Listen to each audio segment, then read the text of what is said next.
तो आज मेरा लेक्चर शुरू होगा बेटा पार्टनरशिप के एक डिफरेंट चैप्टर, एक major chapter that is called admission of a partner. मैं टॉपिक का नाम डालता हूँ एडमिशन ऑफ अ पार्टनर।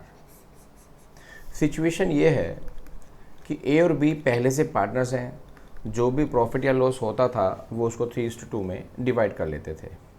आज उन्होंने अपनी मेहनत से अपने बिजनेस को इस मुकाम पर ले आए, वो इस लेवल पर ले आए कि आज उनको लगता है कि उनका बिजनेस उनको एक्सपेंड करना पड़ेगा, और for expansion they need more man power, they need more capital. तो आज उनका बिजनेस इस ग्रोथ पर है, क्या है, ग्रोथ पर है, ग्रोथ पर है, और वो उसको और एक्सपेंड करना चाहते हैं। ठीक है ना। तो for that expansion programme they need more human power, more managerial capacity, क्योंकि डिसीजंस भी जितना बिजनेस वाइड होता है आपको उतने ही ज़्यादा, उतने ही फास्ट और उतने ही एक्यूरेट डिसीजंस लेने पड़ते हैं। तो जितने लोग घर के होंगे, यानी कि जितने लोग ऑनर्स होंगे, पार्टनर्स होंगे, उतना ज़्यादा वो उनको अच्छी सलाह मिल जाएगी, एक बेटर सलाह मिल जाएगी, and they need more capital. तो उन्होंने इच्छा जाहिर की, तो उन्हें एक बंदा मिल गया जिसका नाम था सी कहता है मैं पार्टनर बनूंगा। ए और बी को उस पर कोई ऑब्जेक्शन नहीं था, तो सी को उन्होंने पार्टनर्स बनाने का निर्णय लिया। अब सी अगर पार्टनर बनेगा तो बिजनेस में उसका भी कोई शेयर रखा जाएगा। तो बिजनेस में सी का जो शेयर रखा गया वो रखा गया 1/4, यानी कि टोटल 1 शेयर होता है। फ्रैक्शन के हिसाब से टोटल शेयर 1 होता है, परसेंटेज के हिसाब से टोटल शेयर 100 होता है। तो मैं फ्रैक्शन की बात कर रहा हूँ, तो फ्रैक्शन के 1 टोटल शेयर में से उसको 1/4 शेयर मिलेगा। इट मीन्स जब ए बी सी तीनों की एक नई फर्म बन जाएगी तो जो भी प्रॉफिट टोटल होगा उस टोटल प्रॉफिट का 1/4 सी को मिलेगा। ऐसा तय हुआ, आपस में इनका ऐसा एग्रीमेंट हुआ। फिर ये भी लिखा है कि सी को 1/4 मिलेगा। अगर सी को 1/4 मिलेगा, इसको एक नई सिचुएशन देते हैं। पहले ए और बी, ये बिजनेस का शेयर है, तो ए और बी अपने प्रॉफिट्स को इस तरीके से डिवाइड कर रहे थे कि इतना हिस्सा ए के पास जा रहा था, और मैं कहूँ कि इतना हिस्सा बी के पास आ रहा था, और इतना हिस्सा ये ए के पास था। अब क्या हुआ कि सी आया as a new partner, and C takes 1/4 share. अब सी को अगर 1/4 शेयर मिलेगा, तो वो दोनों के शेयर में से, दोनों के हिस्से में से कुछ कुछ हिस्सा लेगा, ताकि सी को भी उसका 1/4 शेयर मिल पाए। अगर आप फिगर को मेजर करोगे तो ये जो ही नहीं कि 1/4 ही होगा। I am not measuring accurately, मैं तो आपको एक सिचुएशन समझाने की कोशिश कर रहा हूँ कि सी को 1/4 अगर मिलेगा, सी को उसका हिस्सा अगर मिलेगा, तो ए और बी दोनों का हिस्सा पहले से कम हो जाएगा। बी को पहले ये टोटल मिलता था, लेकिन आज बी को इतना मिलेगा क्योंकि उसने अपना थोड़ा सा हिस्सा खो दिया फॉर सी। ए को पहले टोटल मिलता था, लेकिन इतना हिस्सा उसने सी को दे दिया, तो आज ए को मिलेगा इतना हिस्सा।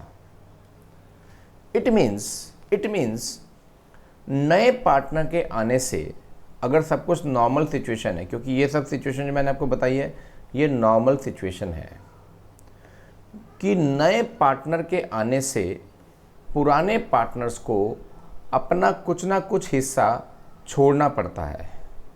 और मैं टेक्निकल लैंग्वेज में बोलूं कि उनको अपना कुछ ना कुछ हिस्सा सैक्रिफाइस करना पड़ता है। कौन कितना सैक्रिफाई करेगा ये भी सी के आने की कंडीशन पर डिपेंड करता है कि if C takes 1/4 share and वो जो अपना 1.4 शेयर है वो किससे कितना लेगा, ये भी पहले से एग्री हो गया कि सी अपना 1.4 शेयर किससे कितना कितना लेगा, टेकिंग इक्वली नहीं, taking from A and be in 2:1। सी जो अपना शेयर है ए और बी से 2:1 में ले रहा है।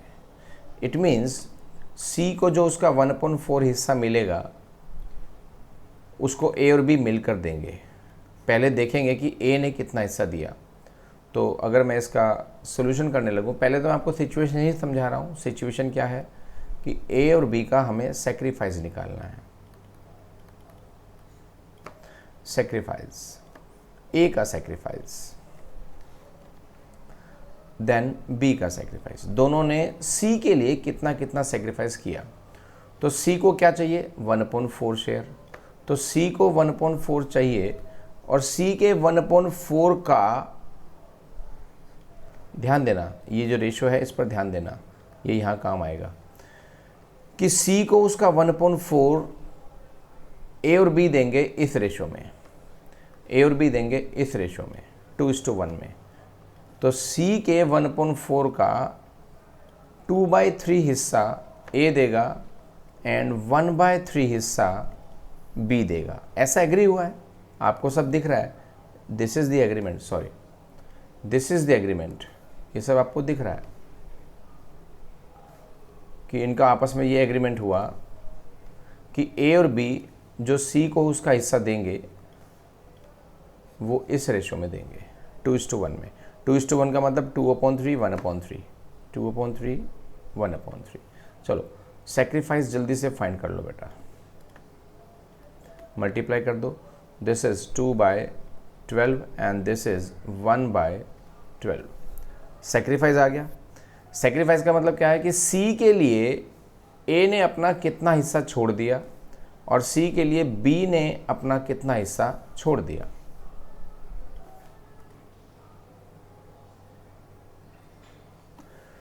तो छोड़ने के बाद ए के पास क्या बचा, छोड़ने के बाद ए के पास क्या बचा, ये भी आपको पता होना चाहिए।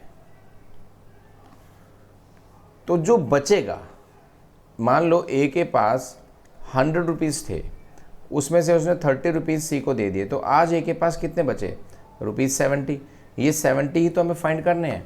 इट मीन्स हमको फाइंड करना है what is the new ratio today, कि सी को देने के बाद ए और बी के पास क्या बचा, इसे बोलते हैं न्यू रेशो।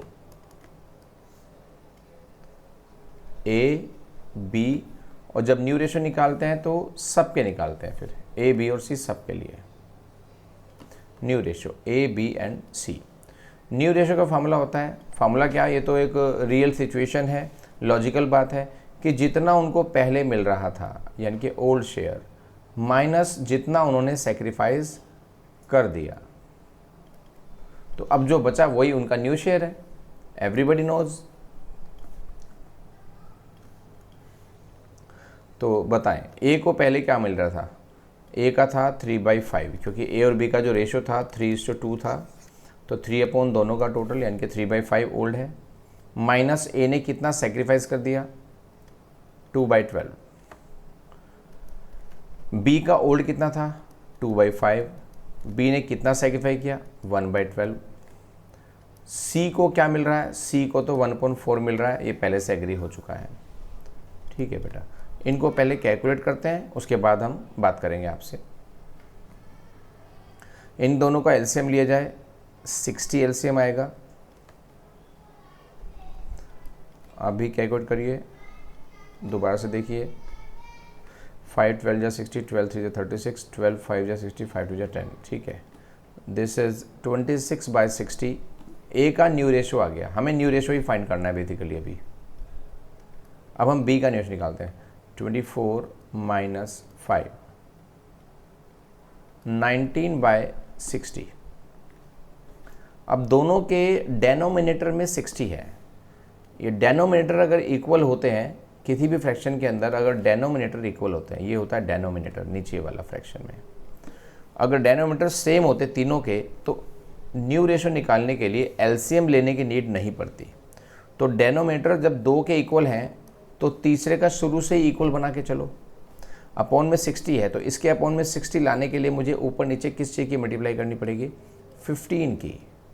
खाली नीचे मल्टीप्लाई करूंगा तो फ्रैक्शन का मीनिंग ही चेंज हो जाएगा, तो मुझे ऊपर नीचे चेंज करना पड़ेगा। तो इट विल बिकम 15/60। तो आप देख रहे हो कि डेनोमिनेटर इसका भी सेम हो गया उनके साथ। अब जब डेनोमिनेटर सेम होता है तो we can easily write the new ratio, उनके न्यूमरेटर को उठाकर हम न्यू रेशो लिख देते हैं। So new ratio will become, new ratio equals to 26:19:15।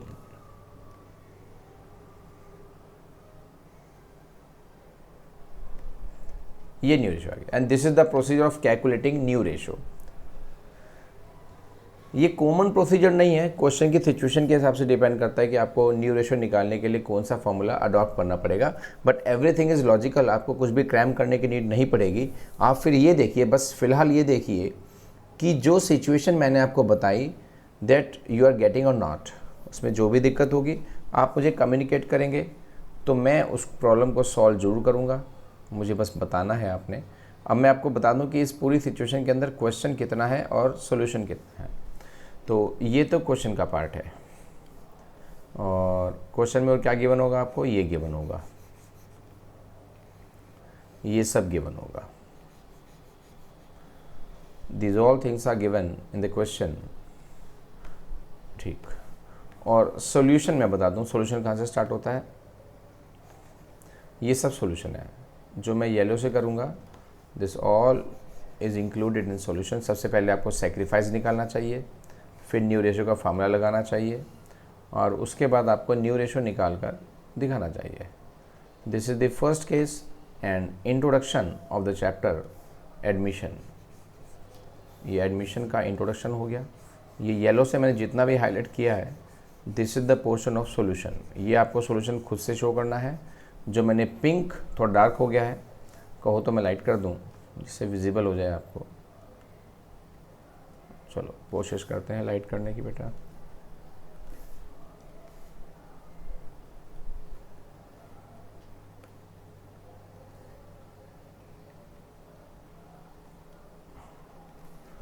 Low ji, light कर देते हैं। ये थोड़ा लाइट पिंक हो गया, और सी एडमिशन ले रहा है। ये पूरी लैंग्वेज लिखी आएगी, एरो बना हुआ नहीं आएगा क्वेश्चन में।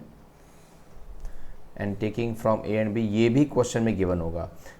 2:1 की बजाय कुछ और भी हो सकता है, इक्वली हो सकता है, ये कुछ भी ना गिवन हो ये भी हो सकता है। तो जितनी भी सिचुएशंस आएंगी उन सिचुएशन के हिसाब से फार्मूले में जो जो चेंजेस होंगे वो लॉजिकल होंगे, आपको समझ में आएंगे। फिलहाल ये क्वेश्चन है और ये इसका सोल्यूशन है, आप इसको नोट कर लीजिए। This is the introductory question of the chapter.